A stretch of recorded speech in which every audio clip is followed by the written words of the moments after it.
parle. Chaque jour, Charles et Carole vous présentent la leçon de l'école du sabbat.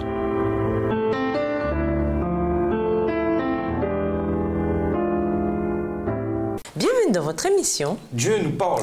Nous voilà au mardi 10 mai, le cœur de l'hypocrite. Le Seigneur dit, « Ainsi quand ce peuple s'approche de moi, il me glorifie de la bouche et des lèvres. Mais son cœur est loin de moi, et la crainte qu'il a de moi n'est qu'un commandement appris des hommes. » Ésaïe 29, le verset 13. Bien que Dieu s'adresse à Israël, quel est le message pour l'Église aujourd'hui?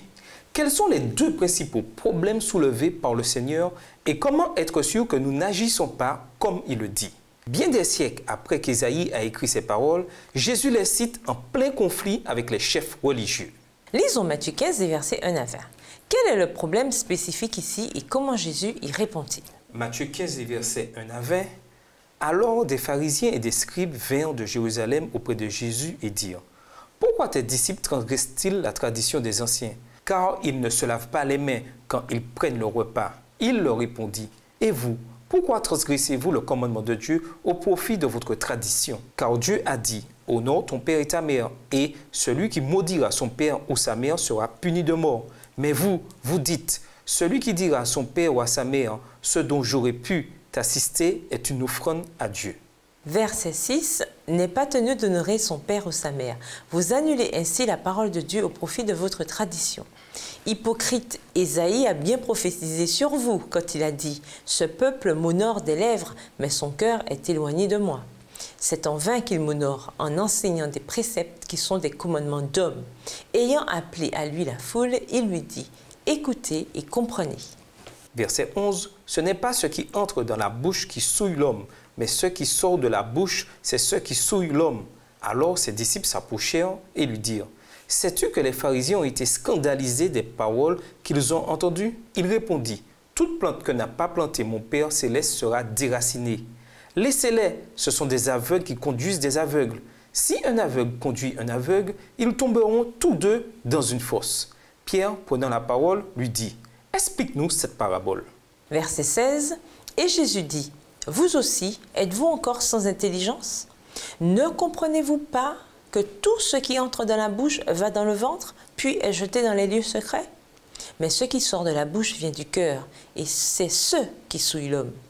Car c'est du cœur que viennent les mauvaises pensées, les meurtres, les adultères, les impudicités, les vols, les faux témoignages, les calomnies. Voilà les choses qui souillent l'homme. Mais manger sans s'être lavé les mains, cela ne souille point l'homme. » À un certain moment, après son retour à Capernaum, Jésus entre dans un débat avec les maîtres juifs sur ce qui rend une personne impure. Les maîtres avaient ajouté à la loi toutes sortes de règles sur l'impureté extérieure. Par exemple, vous deviez vous laver les mains d'une certaine manière. Mais les disciples de Jésus ne se préoccupaient pas de cette règle. Et quand les scribes et les pharisiens de Jérusalem l'ont relevé, Jésus a réagi. En bref, Jésus condamne avec force ce qui devient facilement un piège pour n'importe qui, l'hypocrisie. Qui n'a jamais à un moment donné été coupable de cela en condamnant quelqu'un pour une faute, que ce soit verbalement ou dans son cœur, alors qu'il avait fait la même chose ou pire encore? Nous avons tous tendance, si nous n'y prenons pas garde, à voir les fautes des autres tout en étant aveugles aux nôtres. L'hypocrisie a tendance à nous venir naturellement et personne n'y échappe. Nous détestons tous l'hypocrisie chez les autres. C'est toujours tellement facile de la voir chez les autres.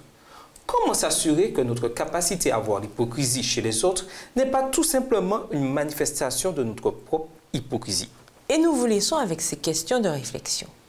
Nous devons imiter le Christ dans notre façon de nous occuper des autres, surtout de ceux qui ont moins de chance que nous. Considérez vos pensées et votre comportement à l'égard des pauvres qui peinent pour joindre les deux bouts. Les méprisez-vous ou cherchez-vous plutôt des manières de les aider à améliorer leur vie? Au revoir. Et à demain si Dieu veut.